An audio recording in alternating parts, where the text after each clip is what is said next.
passada, que eram os princípios da transmissão mecânica, tá? Deixa eu salvar aqui. Bom, cada vez que você vê um acionamento elétrico, tá, é muito provável que, além do motor, exista uma transmissão mecânica também, tá? Então, isso você vê em indústria, a transmissão parece até o filhotinho do motor. Você vê um motor, vê uma transmissão, vê um motor, vê outra transmissão, tá? E o entendimento do acionamento, ele passa, né, pelo entendimento do comportamento dessa transmissão. Então, vale a pena, né, em algum momento, a gente parar e estudá-la, né, e entender os elementos os parâmetros dela, que determinam o seu comportamento terminal, tá? Então, a gente vai ter como enfoque aqui no nosso estudo a análise do comportamento terminal da transmissão, ou seja, nos dois terminais, nas duas pontas de eixo que caracterizam a transmissão, ok? Por que eu estou falando isso? Porque tem disciplinas e tem ambientes que, além do comportamento terminal, as pessoas vão tratar do projeto da transmissão, diferentes materiais, diferentes geometrias, diferentes meios de transmissão de potência, tá? E que não é o nosso enfoque aqui, ok? Então, nós aqui a gente vai estar mais focado no comportamento terminal dela. Comentei com vocês semana passada, né?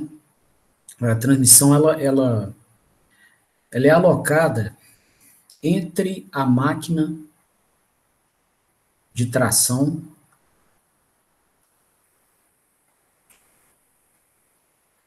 e a carga e o manipulador do cliente. Manipulador e a carga útil do cliente. Tá?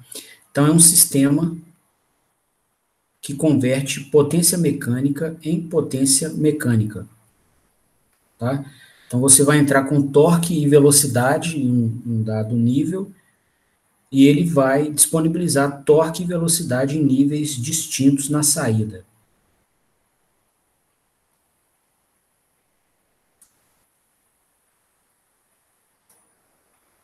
Então, aqui, digamos que a gente aqui tem o rotor da máquina, faça a conexão com o eixo da transmissão aqui.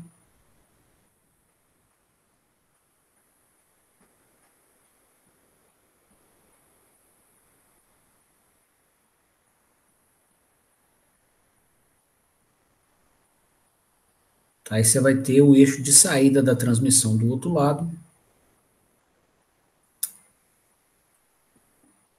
com algum manipulador mecânico e a carga útil do cliente, tá? Sei lá, pode ser aqui, por exemplo, a roda e o pneu de um carro, ok? Então, você vai, como eu comentei, você vai aplicar, né, um torque na entrada e a transmissão faz com que esse torque apareça com outro nível na saída, tá? Vou colocar aqui torque no eixo 1, desculpa, torque na entrada e torque referido ao eixo da saída. Você vai aplicar uma velocidade aqui no eixo da entrada, mecânica, e essa velocidade aparece com outro nível no eixo de saída, tá? É um elemento passivo, então ele não cria potência. Produto torque por velocidade na entrada aparece também na saída. Você não vai, tá? Isso não é um elemento ativo que cria potência mecânica, não. Ele é passivo, tá? Ele preserva o produto torque por velocidade. Isso é preservado, o produto.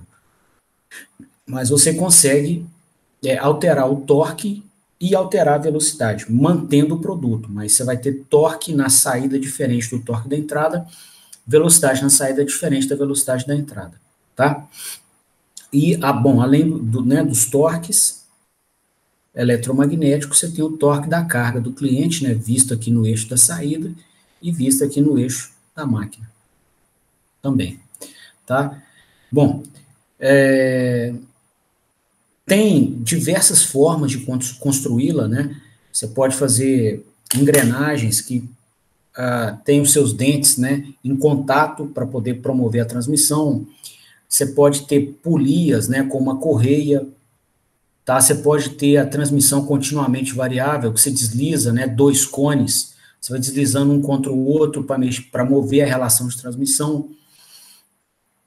Pode ter transmissão hidráulica, tá certo? O fluido, né, ao invés de você ter peças rígidas, né, peças mecânicas rígidas, você transmite a potência por fluido hidráulico. Então, tem diversas tecnologias possíveis, tá?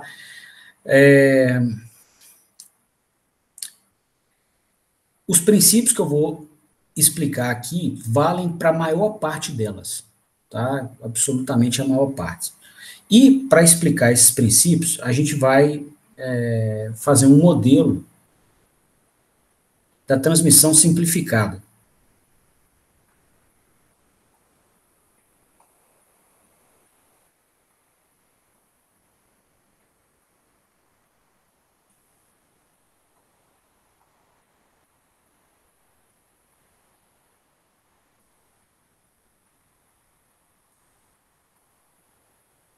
Tá? Nesse modelo, a gente vai assumir aqui duas polias em contato. Tá? Então, vai ter uma primeira polia aqui. Então, a gente está abrindo aqui a caixinha da transmissão, tá certo? E propondo um primeiro projeto para ela aqui.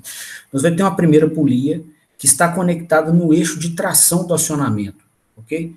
Então, você vai ter aqui um torque eletromagnético que o motor impõe. Vamos medir velocidade mecânica nesse sentido, tá? E o torque da carga, né, visto desse eixo para cá, tá? Essa polia, ela vai ser um elemento mecânico com um determinado raio.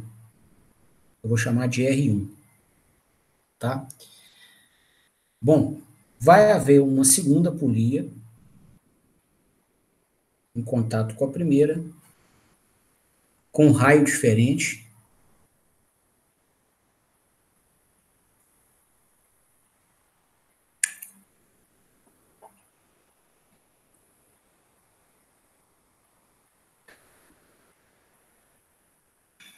Vou mexer aqui na escala um pouquinho, tá? O raio dela vai ser diferente.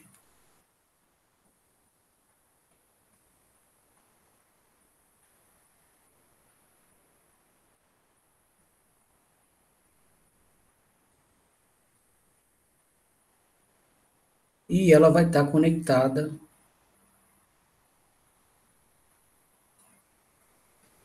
ao eixo da carga, tá? Então, aqui nesse eixo, né, você vai ter, né, um torque de tração qualquer, né, que é o torque eletromagnético aqui referido ao eixo da carga. Vai ter uma outra velocidade mecânica, tá? E o nível de torque de carga medido nesse eixo aqui pode ser diferente. Vamos ver se é ou não, mas por enquanto eu vou deixar uma descrição generalista com nível de torque diferente, tá? Como premissas de análise, né, como verdades iniciais aqui, a gente vai assumir o seguinte.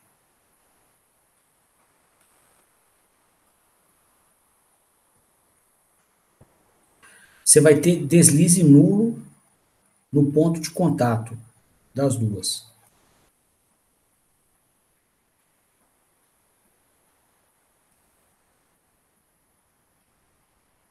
Ok? Então, aqui, ó, no pontinho que as duas estão em contato, não tem deslize relativo. Então, você não tem perda de potência aí, tá?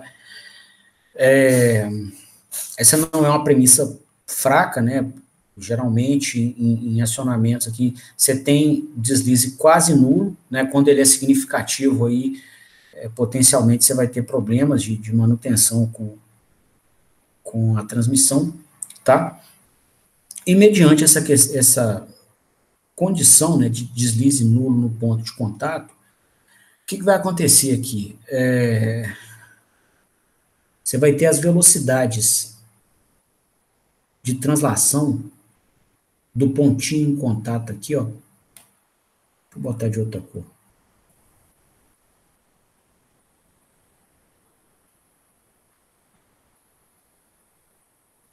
Tá? Então, a velocidade das partículas na primeira polia, velocidade de translação, aqui não é rotação, não. Vai ser basicamente igual a da segunda.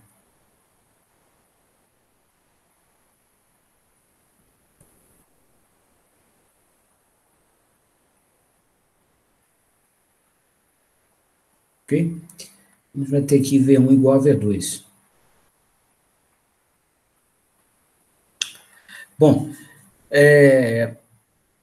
eu queria desenvolver com vocês um modelo que mostrasse, né, a dinâmica do sistema mediante o conhecimento dos parâmetros da transmissão, né, da presença da transmissão, dos parâmetros dela, do torque de carga, tá, e do torque no eixo da máquina, ok? Então, nesse estudo aqui, a máquina elétrica está nesse eixo. E eu queria, então, entender como que a máquina elétrica enxerga esse conjunto mecânico completo, uma vez que a transmissão esteja presente. Qual que é o efeito aqui da transmissão, né, sobre a dinâmica do eixo mecânico da máquina elétrica? Ok? Então, eu vou fazer um modelo tentando explicitar isso. Tá? Os nossos cálculos, a nossa álgebra vai ser com esse enfoque. Tá? Bom, o que acontece aqui, né? No eixo da máquina, o que a gente sabe já dos nossos encontros anteriores, né? E de outras disciplinas também. No eixo da máquina elétrica, a dinâmica vai ser regida pela segunda lei de Newton, né? Então, o torque eletromagnético que a máquina desenvolve, menos o torque que a carga desenvolve, vai ser igual ao torque de aceleração, que é o momento de inércia vezes a aceleração angular. Tá? Bom, nesse eixo mecânico aqui, que é o que a gente analisou, você usa a segunda lei de Newton para cada eixo. Tá? Então, você vai descrever a dinâmica do primeiro eixo usando a lei de Newton para ele. Depois, se também quiser, você descreve a dinâmica do segundo eixo usando a segunda lei de Newton para os torques e sinais envolvidos no segundo eixo. Tá? Então, no primeiro eixo, a dinâmica do sistema vai ser esse aqui.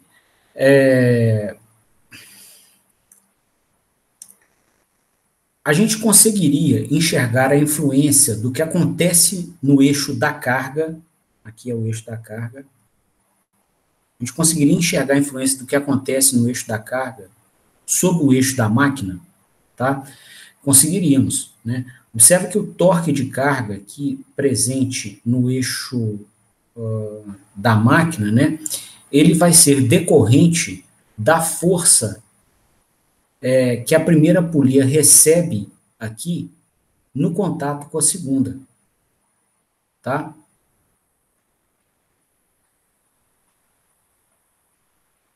E por ação e reação, o que a gente sabe aqui, ó? Que a força que a primeira polia recebe da segunda, vou usar essa nomenclatura aqui, F12, um é quem está recebendo a força e 2 quem está criando. Então, F12 vai ter mesmo módulo, mesma direção, sentidos contrários, né, entre os dois corpos. Então, a mesma força que a primeira polia faz, que a primeira polia recebe da segunda, a segunda recebe da primeira, e essas duas forças ocorrem em corpos distintos, lógico, né, e com sentidos distintos, tá? E aí, o efeito da carga vai ser percebido por aqui.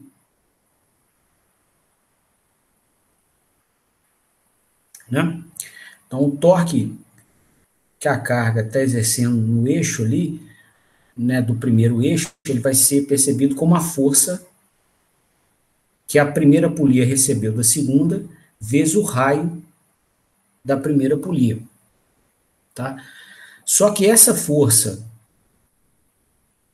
né, que a primeira polia recebeu da segunda, ela é responsável no segundo eixo por tracionar o conjunto, tá? Então aqui ela vai tracionar o segundo eixo aqui. E aí no eixo da carga, você vai observar o seguinte: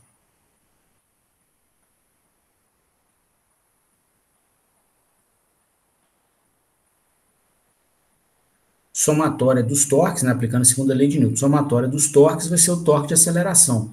Então, esse torque de tração, que é o F21 vezes R2, tá? Menos o torque da carga aplicado no segundo eixo, vai dar o momento de inércia vezes a aceleração aqui do segundo eixo, ok? Bom, então, né, para traduzir o efeito aqui do segundo eixo, que é o eixo da carga, sobre o primeiro, eu vou isolar o elemento comum entre os dois, que é a força de ação e reação no ponto de contato, e substituir aqui, tá? Então, você vai ter o seguinte: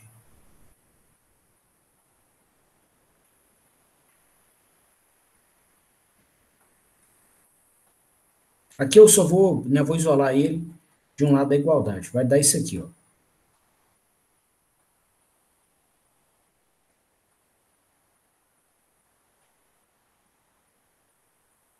Ok? Vou colocar número nessas equações aqui, ó. 3,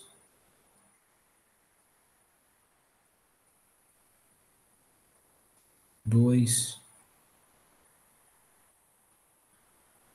1.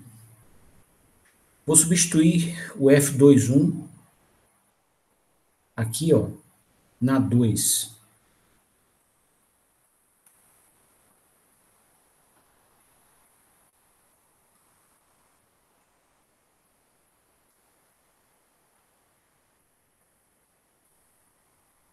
Então, o torque de carga, né, percebido no primeiro eixo, vai ter esse valor aqui, ó.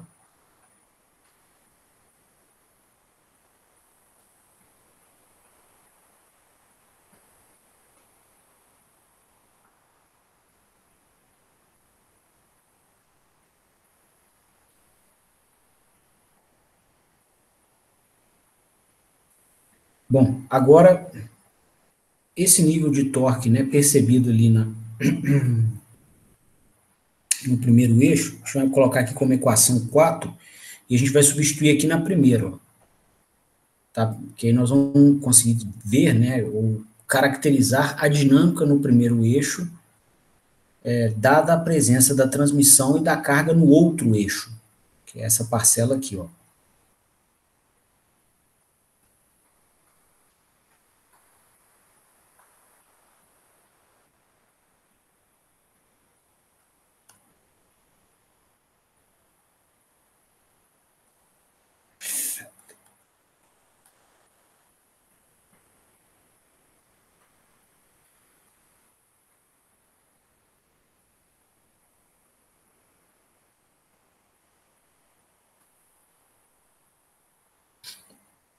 Ah, e um detalhe também, olha só, vamos fazer uma errata aqui, ó.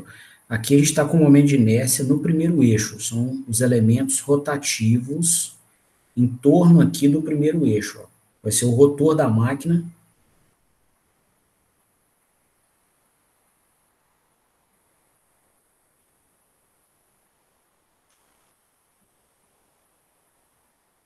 o eixo mecânico e a própria polia, tá? Nós vamos chamar de J1. Para o segundo eixo, para caracterizar os elementos rotativos dele, né, que são aqui os elementos rotativos do manipulador da carga, um dromo qualquer aqui, ó, do eixo e da segunda polia. Nós vamos ter um segundo momento de inércia que nós vamos chamar de J2, tá? Então, deixa eu só fazer essa errata aqui, ó.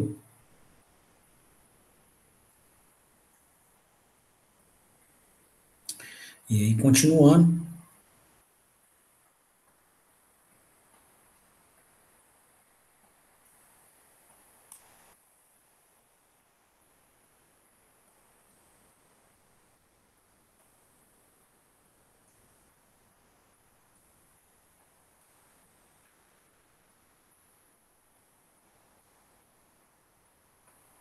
a gente vai ter essa expressão aqui regendo a dinâmica né, no primeiro eixo. Bom, vou tentar aqui alguma manipulação, né, para deixar todas as trajetórias mecânicas dessa expressão como sendo aquelas do primeiro eixo, que é o eixo da máquina, né? Então, para isso, eu precisava ver uma relação entre a velocidade mecânica do segundo eixo com a velocidade mecânica do primeiro, tá? E o que a gente viu ali, né? Como premissa de análise, a gente assumiu, né, que não tem deslize e que, portanto, as velocidades das duas polias, R2, as velocidades de translação são iguais no ponto de contato, tá? Então, o que acontece ali, ó? Na primeira polia, que é a que está no eixo da máquina, aquele V1 vai ser a velocidade angular do eixo da máquina, que a gente chamou de ômega mec, vezes o raio da primeira polia. Na segunda,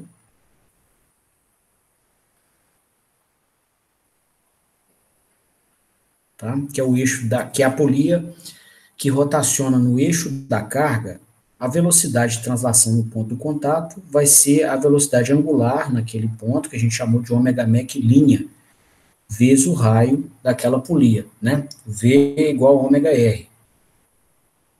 Bom, então, como as duas velocidades são iguais, velocidade de translação, né, significa que é possível estabelecer essa relação aqui, ó,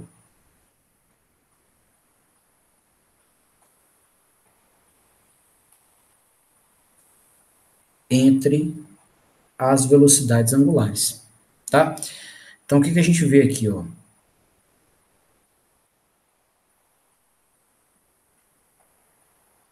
Que a polia de maior raio vai ter a menor velocidade e a polia de menor raio vai ter que ter a maior velocidade. Tá? Você também vai ver isso por aqui, ó. Se esses dois produtos são iguais, no maior raio você tem que ter a menor velocidade e no menor raio você vai ter que ter a maior velocidade mecânica. Tá? Então, isso aqui já é um efeito caracterizado da transmissão. Aqui não é um desenho em escala, tá? Mas eu propositalmente fiz aqui a polia associada ao eixo da carga com um raio maior, tá? Então, dessa análise que a gente acabou de fazer aqui, você já vai observar o seguinte, ó, que essa velocidade aqui, ó, no eixo da carga, é menor do que no eixo da máquina. O que já é um comportamento desejado, tá? Porque geralmente a máquina gira a velocidades muito altas e as cargas que nós vamos manipular nesse segundo eixo são cargas muito pesadas, tá? A gente quer manipular com velocidades baixas, tá? Para ter controle do movimento, ok? Então, uma parte da tarefa da transmissão está muito bem cumprida aqui, tá? A gente está compatibilizando a velocidade que as máquinas gostam de operar, velocidades mais altas, com as velocidades que a gente precisa, demanda operar as cargas, que são velocidades mais baixas, tá? Para você ter controle de movimento de corpos no espaço. Então, uma primeira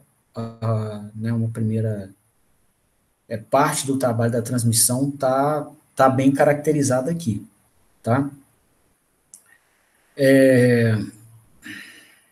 Bom, se a gente então, né, substitui, vamos dar números aqui, essas expressões para a gente poder, né, ter o memorial de cálculo todo bem feito, tá?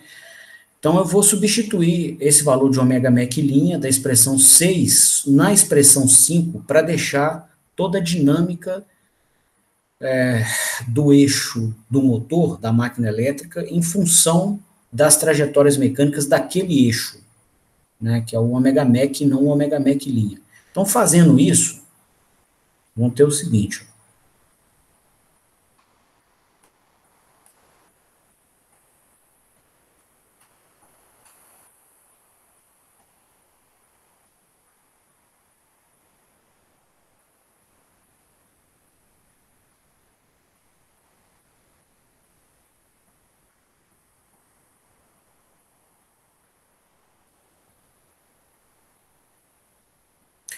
aqui, ó, da expressão 6 que a gente observa, ó, ômega mec linha vai ser R1 sobre R2 vezes ômega mec. Então, ali, ó, R1 sobre R2, que são constantes, vezes a derivada de ômega mec.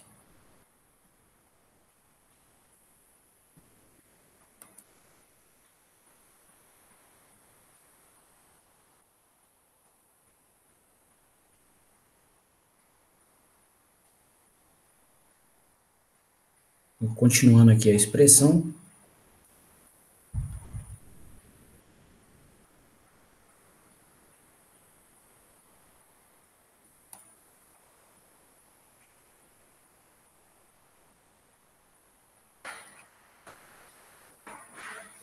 bom, e aí, rearranjando os termos, né, para deixá-los no formato da segunda lei de Newton, né, porque deixando no formato da segunda lei de Newton, a gente já tem toda uma base de conhecimento para analisar o comportamento dinâmico do sistema. Né? Nós já temos muitas horas de estudos analisando o comportamento dinâmico do eixo com base na segunda lei de Newton. Então, se a gente reescreve essa última expressão com essa estrutura, a gente herda tudo que a gente já aprendeu, né, para o cenário aqui que o sistema tem a transmissão mecânica. E aí, que estrutura é essa aqui? A gente vai deixar a fonte, o sinal da fonte produtora de torque em evidência. E ele sendo igual aqui, né, a um torque de carga, que nesse caso aqui apareceu com essa estrutura, mais um torque de aceleração, que apareceu assim.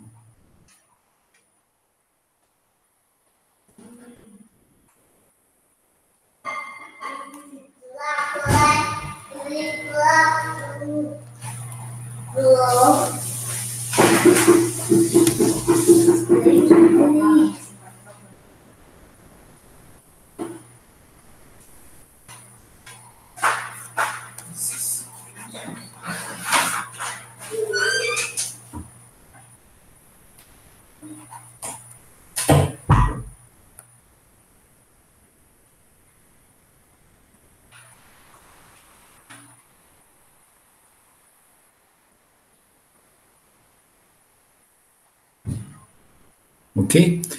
Então, o que a gente vê aqui? Que com a transmissão presente, tá, o sistema se comporta, né, como se fosse, né, uma impedância mecânica, cujo momento de inércia equivalente fosse dado por isso aqui, ó. Tá? E o que a gente vê aqui nessa inércia equivalente do sistema? Que ela é composta, né, pelos elementos rotativos do primeiro eixo, e os elementos rotativos do segundo eixo, eles são vistos no primeiro, né, ponderados pelo quadrado da relação de raios, tá? Então, aqui, por exemplo, ó, nesse sisteminha nosso sem escala, mas considerando aqui o R1 menor do que o R2, que é o tipo que acontece aqui em muita transmissão industrial, tá? Com o R1 menor do que o R2, a gente vai ter um número menor do que 1, elevado ao quadrado, vai ser menor que 1 e bem pequenininho, tá? Então, qual vai ser o efeito prático disso? Que o momento de inércia do segundo eixo vai ser visto no primeiro eixo muito atenuado, tá? Então, esse é um efeito aqui da transmissão. E aqui, ó, a outra parcela, a outra impedância mecânica, né, alimentada pela máquina, com seu torque eletromagnético, vai ser o torque de carga. Só que seu torque de carga é equivalente, visto no primeiro eixo.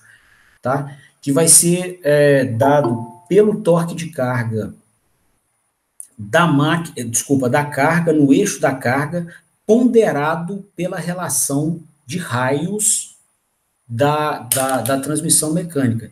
Esse efeito, em particular, é fantástico, tá? Porque aqui, ó, se a gente montar, deixa eu só, parece que tem alguém querendo entrar na aula aqui. Se a gente montar uma transmissão mecânica, por exemplo, onde essa relação R1 sobre R2 deu 1/5, digamos que ela deu 1/5, significa que o quê? Que o raio da primeira polia é 5 vezes menor do que o da segunda, tá? Digamos que o raio da primeira polia deu 10 centímetros e o raio da segunda polia deu 50 centímetros, ok? Se você colocar um torque de carga, tá, de 50 newtons, 50 newton-metro no eixo da carga, ele vai ser visto aqui no eixo do motor como 10 newton-metro, tá? Então, se a máquina tiver uma capacidade de torque nominal de 10 newton-metro, tá? Ela é capaz de tracionar uma carga do cliente que demande no seu eixo de tração 50. Então, o que a transmissão viabilizou para nós aqui? Multiplicação do torque. Tá? E aí, escolhendo um manipulador mecânico adequado, a gente vai multiplicar a força também. Ok? Então, o que vai acontecer? Em regime permanente, né, quando você já tiver acelerado o sistema, né, o seu torque de aceleração for zero, ou a velocidade for constante, igual a gente analisou na última aula, né, o torque do motor vai ser todo suprido para a carga do cliente. E nesse cenário, com a transmissão presente, a gente vai ser capaz de multiplicar o torque da máquina. Aqui, se a sua aceleração é nula,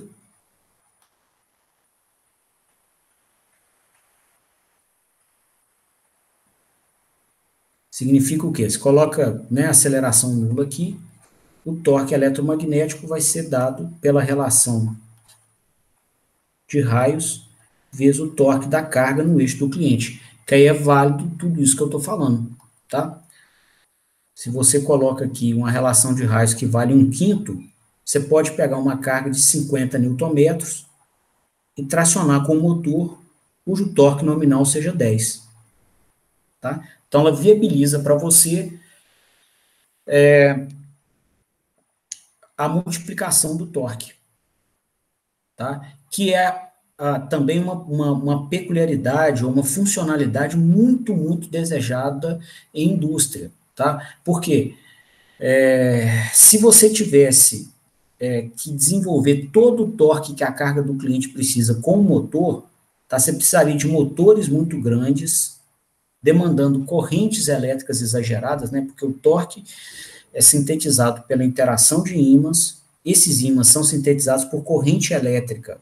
Então, torques exagerados, você ia precisar de correntes elétricas exageradas, tá?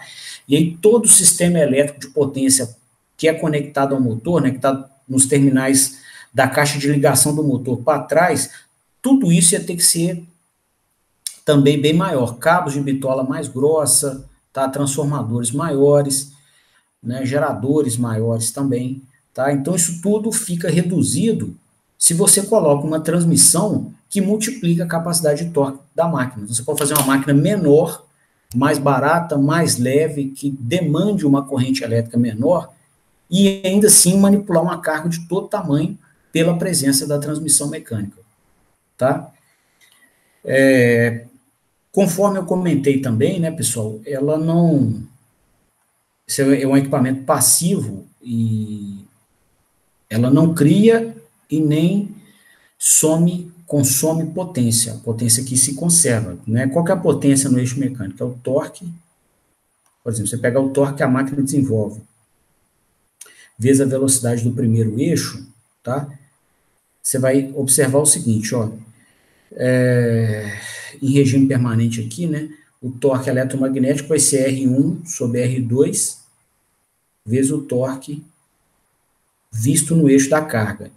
Esse é o torque eletromagnético. Qual que é a velocidade mecânica, a relação da velocidade mecânica no eixo do motor com a velocidade mecânica no eixo da carga? Foi o que a gente estabeleceu aqui, ó. A velocidade mecânica no eixo do motor vai ser R2 sobre R1 vezes a velocidade mecânica no eixo da carga. Vamos colocar lá.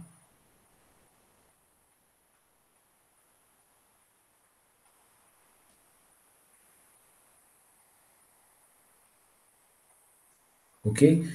Simplificando, ó, R2 com R2, R1 com R1. Conclusão aqui, né, a potência, né, desenvolvida no eixo da carga é igual à potência desenvolvida no eixo da máquina. Ou seja, a potência no eixo de entrada da transmissão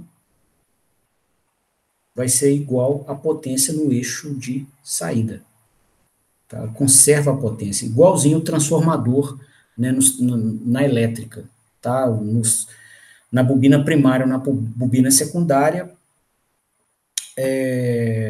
a potência elétrica é a mesma. Só que em uma bobina, né, em um lado do transformador, você tem alta tensão e baixa corrente.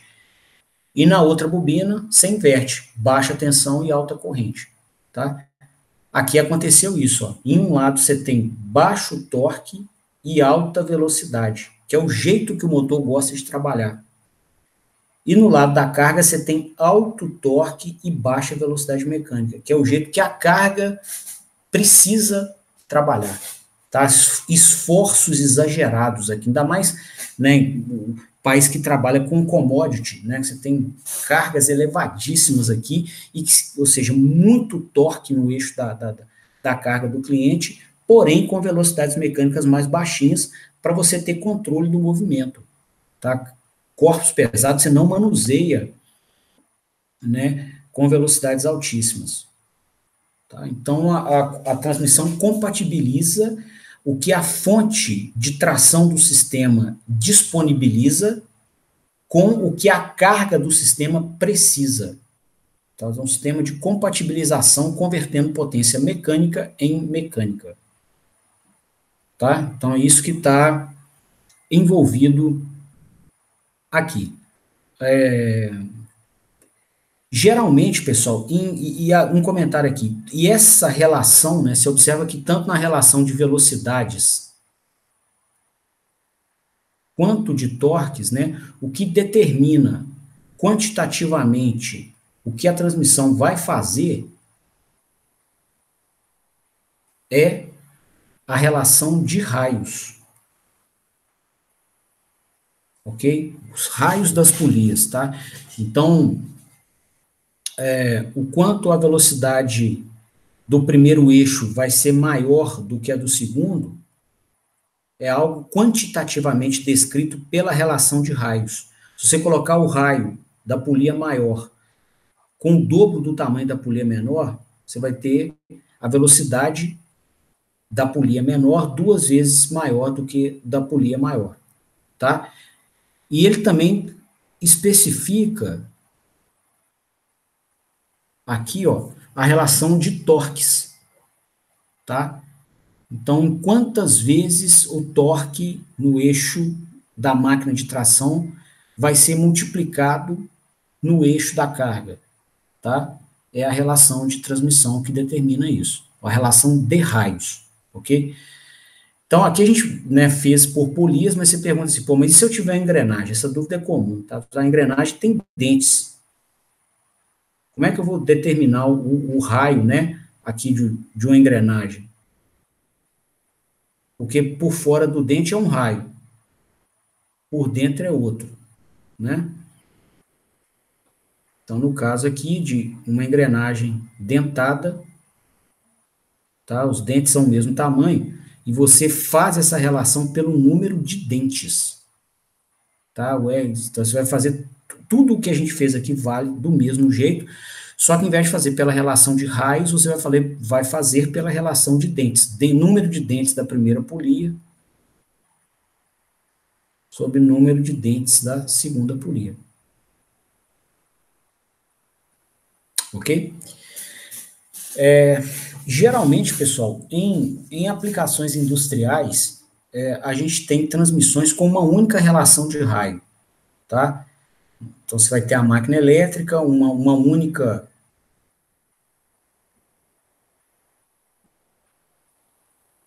transmissão. Aqui está o rotor da máquina.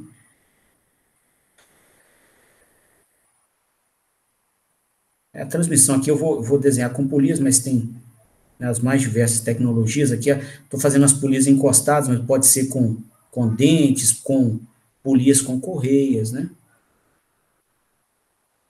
Muitas formas de fazer.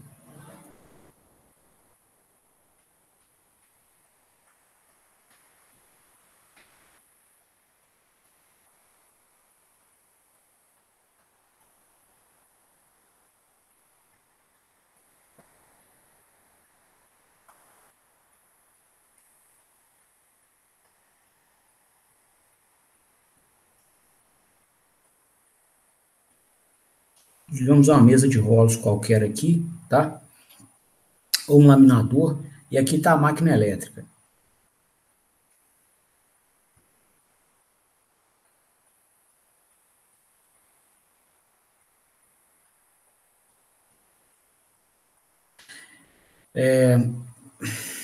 Bom, no caso aqui de aplicações industriais, tá? É comum a gente usar uma única polia com uma única, desculpa, um único par de polias, né, com uma única relação de raios.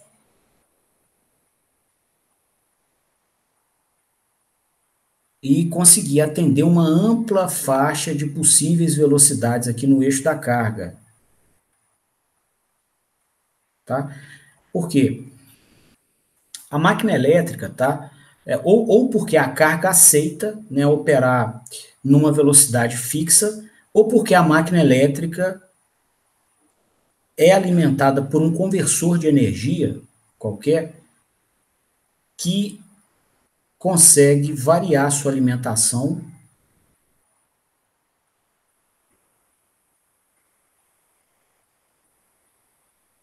e variar à vontade aqui, ó, a velocidade de operação da máquina.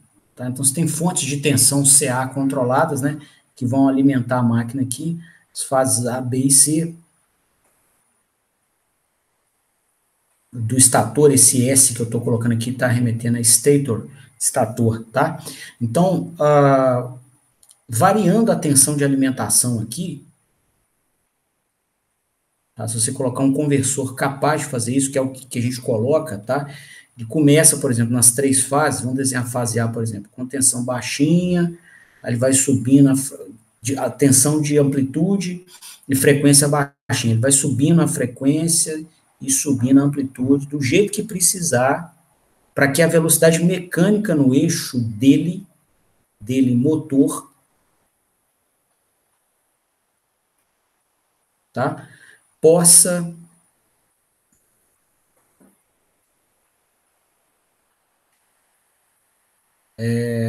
caracterizar um sinal de ampla faixa, tá? Você tem um amplo espectro, um amplo range de operação da velocidade mecânica pelo conversor. Então, você vai conseguir com isso, tá? Um range muito amplo de velocidade mecânica no eixo da carga também, com uma única relação de transmissão. Tá? Com carros, tá? Por vezes isso não acontece. Aí você precisa, né, de relações de transmissão.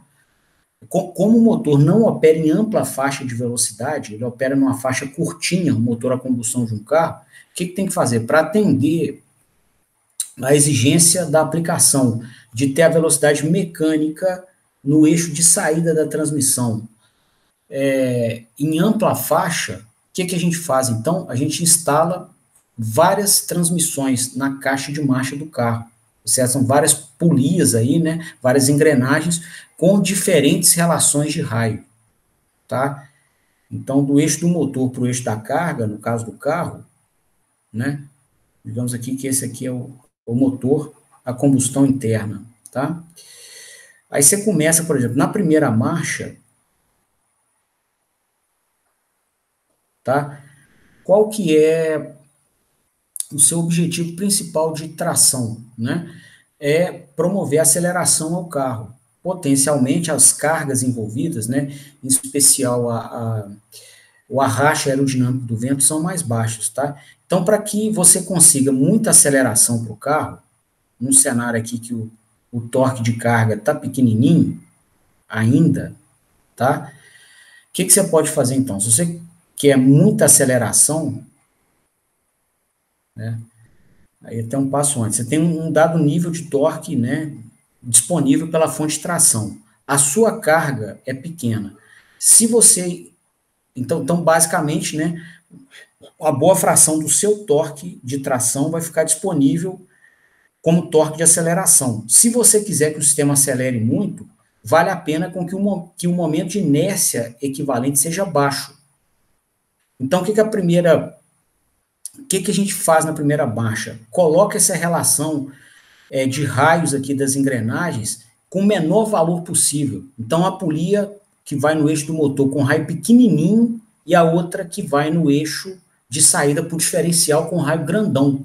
De tal forma, né, que essa relação fique pequena, quando você levar ao quadrado ela fique menor ainda, e aí o momento de inércia total da saída do carro seja visto com valor menor ainda, tá?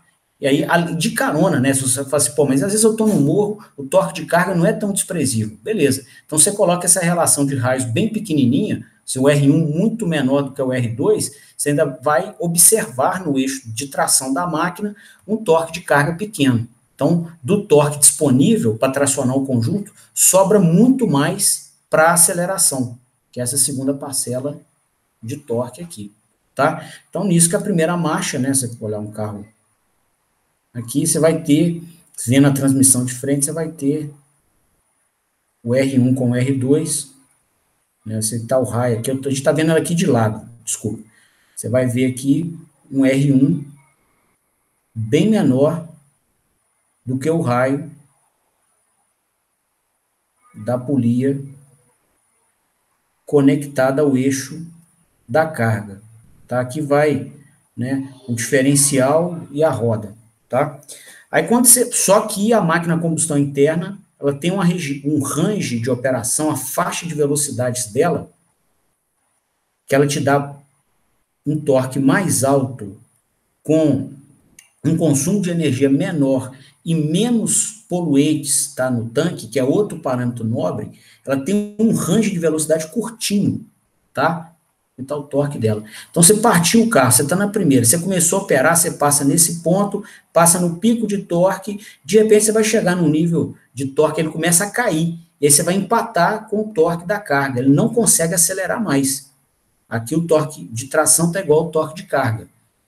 Você não vai conseguir, a máquina vai ficar naquela, o sistema vai ficar naquela velocidade, a 20 por hora, 30 por hora. Aí que você passa a segunda, tá? Só que na hora que você passa a segunda, você precisa que o torque do motor, que a velocidade do motor caia, a do carro não, a do motor, tá? Para você conseguir voltar para esses pontos de operação aqui, onde o torque do motor esteja maior do que o torque de carga de novo. E aí, pela diferença dos dois, ó, você vai ter aceleração em toda essa excursão de velocidades aqui da máquina a combustão interna, tá?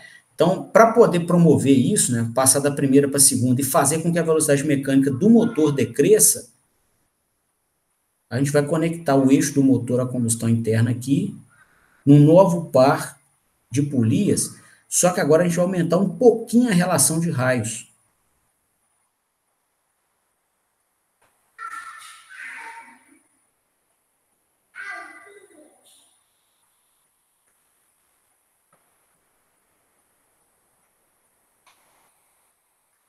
Então, aqui, ó,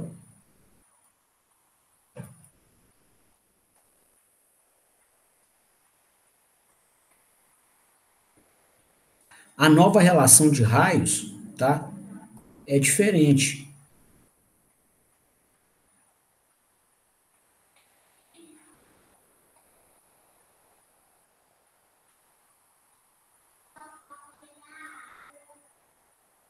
Só aumentar um pouquinho mais a segunda aqui, só para destacar mais o que eu estou querendo.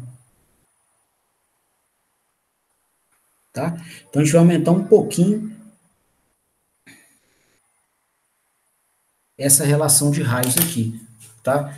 Como a carga, né, aqui, ela tem uma velocidade mecânica associada a uma massa muito grande, tá? Quando a gente promove essa comutação aqui, né, geralmente você vai tirar um anel aqui que conecta um dos eixos e passar ele para cá, ó. Ou seja, aqui você faz com que uma das polias de saída seja efetivamente conectada ao eixo do diferencial. É a hora que você passa a marcha, tá? Dentro do carro, é isso que você está fazendo aqui, tá? E aí, você aumenta um pouquinho essa relação de transmissão, tá? Ao aumentar essa relação de transmissão, como a velocidade do carro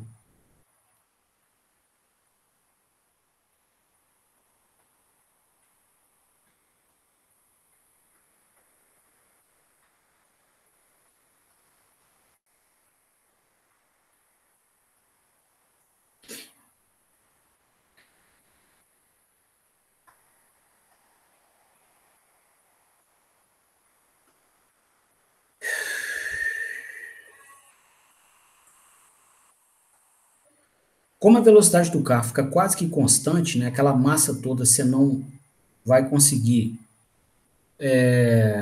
né, alterar a velocidade dela bruscamente, igual a gente viu nos primeiros módulos, né? Você não consegue alterar velocidades muito bruscamente, em especial de grandes massas, tá? Aqui, ó, quando a gente está com polias maiores no eixo do motor, tá? Você aumentou a polia aqui e diminuiu ela aqui, tá certo? Então, essa relação aqui, ó, caiu, tá? Como ela caiu, a única forma de ter essa velocidade constante é ter a velocidade mecânica do motor menor também. Então, essa velocidade aqui no eixo da carga ficou quase que constante, que é onde você vê, né, o velocímetro do carro. Você está a 40, você passa a marcha, ele fica mais ou menos a 40. Só que o conta-giro do motor, que é esse aqui, ó, esse sinal aqui, ele despenca, vum, na hora que você passou a marcha, tá certo? Exatamente para buscar, né, velocidades menores, onde você tenha maiores torques. E aí sobra torque de aceleração. Aí o conjunto acelera, acelera, acelera, chega nesse ponto de novo, aqui, ó, que o torque de tração empata com o da carga, né? Isso é a hora que você escuta, você fala assim, o motor está pedindo marcha, né? Você está mais ou menos a 40, 50 e não consegue fazer com que a velocidade suba mais. Aí o que acontece? Vem a terceira, né? Aí você vem, aumenta um pouquinho mais essa polia que está no eixo do motor,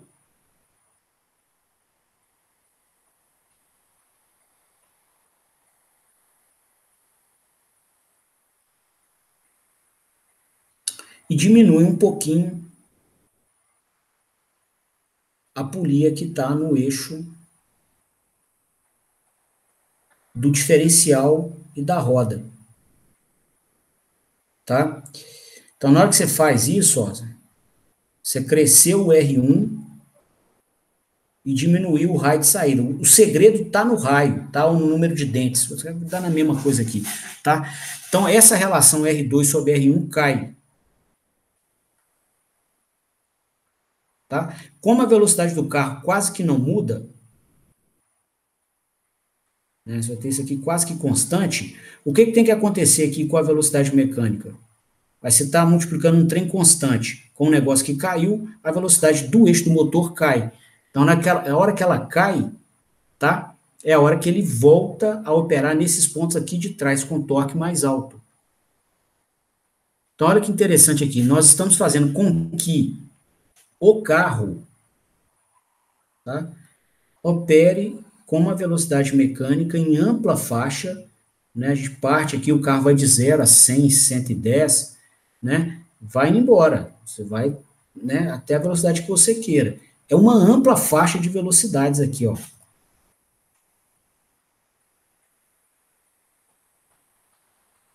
Tá? E aqui você está falando aqui de 0 a você pegar aproximado, tá? Ele tem um efeito do diferencial também.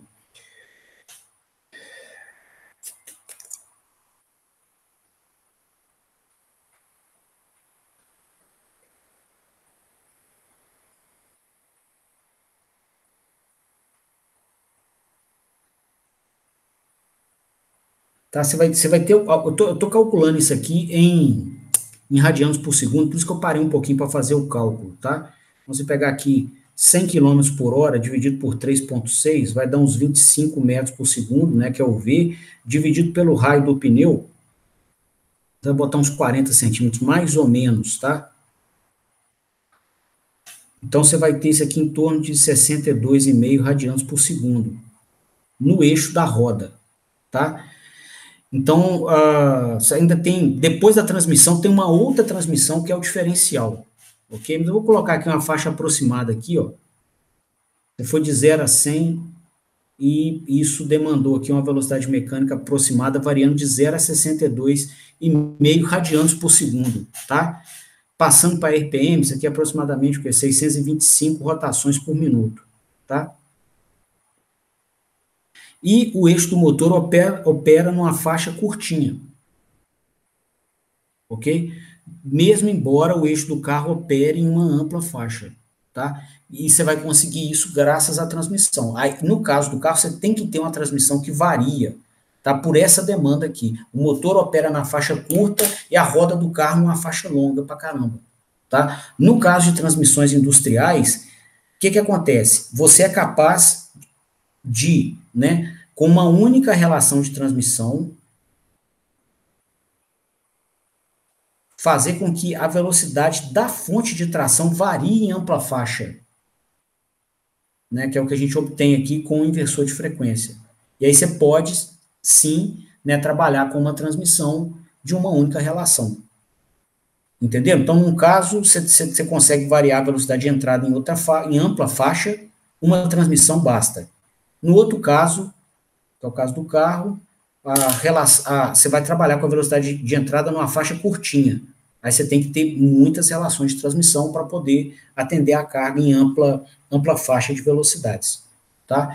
E aí você tem das mais diversas tecnologias, né, para fazer isso. Por exemplo, o pessoal que monta CVT, né, Continuous Variable Transmission, transmissão continuamente variável. Eles pegam aqui, ó, é como se você unisse aqui, ó, a ponta da primeira polia aqui e montasse um cone aqui ligado ao eixo de tração da máquina e pegasse e unisse aqui esses pontos e montasse um cone e montasse, não, efetivamente monta, tá? Que é conectado ao eixo da carga, tá? Deixa eu dar uma melhorada aqui na minha primeira marcha, a polia aqui não tá sem escala, mas não precisa ser tão sem escala também, né? E aí elas deslizam para frente e para trás, as duas, tá? E existe um ponto de contato entre elas. Então, o que vai acontecendo quando elas vão deslizando aqui? Você passa a ter raio variável.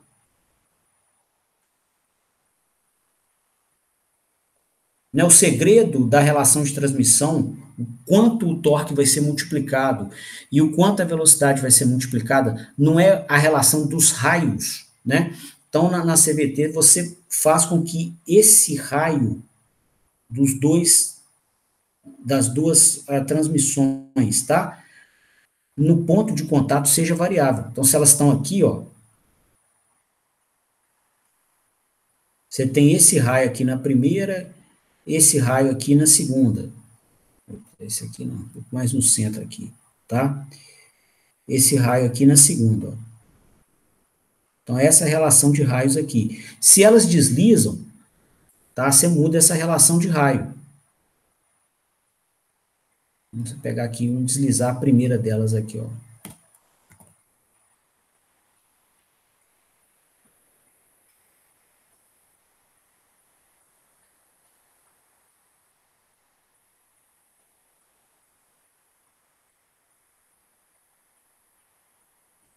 Então, agora aqui, ó, você tem esse raio para a segunda, que, digamos, seja o mesmo aqui do primeiro cenário, Só que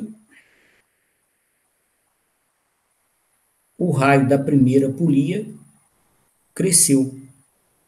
Logo, a relação de transmissão desse eixo para esse variou aqui. Tá? É uma outra forma de construir. Né? Te dá, igual o nome fala, né? Uma relação contínua de transmissão, contínuas.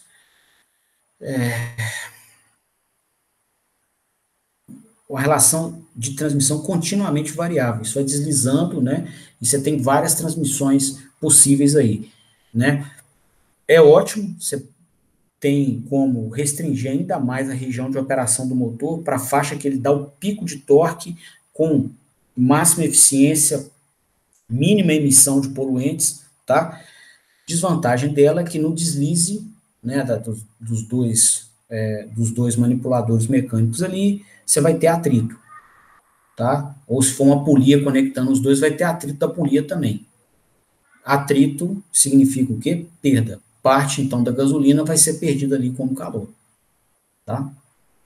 E aí tem uma coleção de transmissões muito interessantes que a gente pode ver. Uma recomendação, se vocês quiserem ver uma muito bacana, hidráulica, na tese de doutorado do Tarsis, professor nosso aqui da mecatrônica, ele fez com a transmissão hidráulica, tá? Muito interessante, tá? Também com infinitas possíveis relações de transmissão, porém sem o problema de perda de potência por atrito que a CVT produz. Tá? Bom, e aí, enfim, eu queria encerrar o assunto por aqui hoje, né, com esse destaque aqui, né, tanto da relevância da transmissão, do que influencia nela, do que vocês vão ver no acionamento industrial e com uma visão filosófica mais ampla, né, do que é o equipamento, tá certo? Isso aqui num carro, com mais de uma tecnologia, num acionamento industrial, tá? Acionamento industrial, quase todo motor que você vê vai ter uma transmissão junta, tá? Parece filhotinho do motor, você vê o motor, vê a transmissão. Tá? Então, assim, é importante saber o que é, para que ela está lá e os parâmetros que influenciam no comportamento dela. Né? Relação de raios, ou número de dentes. Tá? Outro cenário que isso é claro é com bicicleta de marcha. Tá? Você pode perceber o pedal, né, mais leve e você ter que pedalar muito, né? Ou seja, você está minimizando a forma como o torque da carga é visto no seu pé. Então, o torque da carga está grandão, ele é visto baixinho no seu pé, né? Então, você teve que aumentar, você teve que colocar uma relação de transmissão com isso aqui bem baixinho. Só que aí se arrebenta a velocidade, tá certo? Porque aí a velocidade, né, que sai no eixo, quando essa relação aqui cresceu, essa velocidade que está aqui no eixo, né, para uma dada velocidade mecânica que você pedala, essa velocidade que aparece no eixo da roda é baixinha. Então, beleza, a bicicleta está leve, você não percebe o efeito da gravidade, mas você vai ver o pneu traseiro e não sai do lugar. Pedala, pedala, pedala, não está saindo do lugar. Tá certo? E aí você vai mexendo na relação de marchas e alterando essa relação de raios ou de dentes da bicicleta para tentar ajustar um ponto que equilibre ali o que você gostaria de produzir de movimento com o que a sua perna consegue produzir também. É outro ponto, né? Tem o que você gostaria e o que efetivamente sua perna vai soltar. Ok? Então, pessoal, meu recado era só esse aqui. Vocês entenderam a ideia? Querem fazer alguma pergunta? Como é que tá?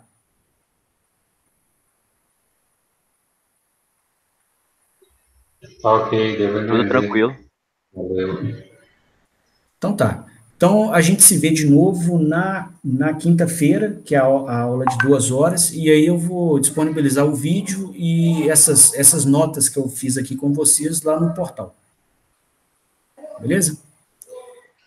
Beleza. Então Valeu. valeu. Boa noite para vocês, até quinta-feira. Boa noite. Boa noite. Boa noite. Boa noite.